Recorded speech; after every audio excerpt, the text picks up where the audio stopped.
बत्ती चाहिन्छ बत्ती भन्दै फुरफुर फुरफुर गर्ने दाजुभाइहरू कहाँ जानुभयो अहिले दिदीबहिनीहरू कता हराउनु भयो हामीलाई बत्ती चाहिन्छ बत्ती बत्ती बिना हामी केही गर्न सक्दैनौँ आँखा देख्दैनौँ भन्नुहुन्थ्यो खोइ कुनी नानु फुरफुर गर्ने त्यो दाजुभाइ दिदीबहिनीहरू कहाँ गए खुनी तर विथआउट पार्टीको एउटा दाइ चाहिँ यहाँ छ र तिमीलाई एउटा जवाब चाहिँ मलाई दिन मन लागेको छ हेर तिमी एकदम बालखा छौ ओठमा निचार्यो भने दुध आउँछ बा है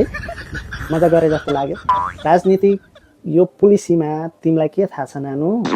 मलाई एउटा कुरा मन नपरेको भनेको खास के हो भने उज्यालोको कुरा तिमीले जुन गर्यौ नि राख्यौ नि हो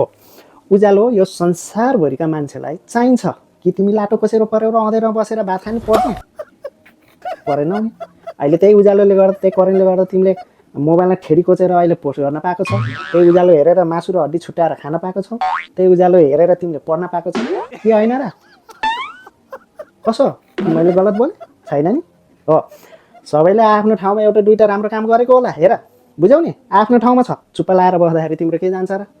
किन बोल्नु पर्यो यस्तो नबुझिकन रिस उठ्ने यो मगर भेन हरामी छ हेर अहिले तिमीलाई पनि साली बनाउने बेर लाग्दैन रिस उठि चुप्प लाग सुत बा है जब तिमी ठुलो हुन्छौ अनि बुझ्छौ यस्तो बारेमा बुझ्यौ यदि थाहा छैन भने म एउटा कुरा तिमीलाई चाहिँ जानकारी दिन चाहन्छु कुनमानले नि एकताका राम्रो काम गरेको मान्छे हो त्यसैले सबैले धेरै जसोले मन पराउँछ अहिले तिम्रो घरमा नि बत्ती 24 घण्टा बोल्नुको कारण नि कुलमान घिसिङको कारणले गर्दा हो बुझ्यौ नि नत्र पहिला एकचोटि बाबुआमालाई सोधा त 18 घण्टा लोड सेयरिङ हुन्थ्यो 4 घण्टा बत्ती बाल्न मट्टी तेलको बत्ती बालेर पढ्नु पर्थ्यो बुझ्यौ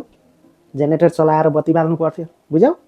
गोबर ग्यासमा तिम्रो मैले पनि हो क्या भोगेको कुरा मैले गाईको गोबरहरू बोतलेर कुहिएको ब्याट्रीहरू राखेर बत्ती बालेर टिभी चलाएर पनि त्यसरी पनि मैले बसेको छु के थाहा छ तिमीलाई मैले भनिहालेँ नि ओठ निचार त एकचोटि तिम्रो दुध आउँछ कि आउँदैन सुता है त भाइ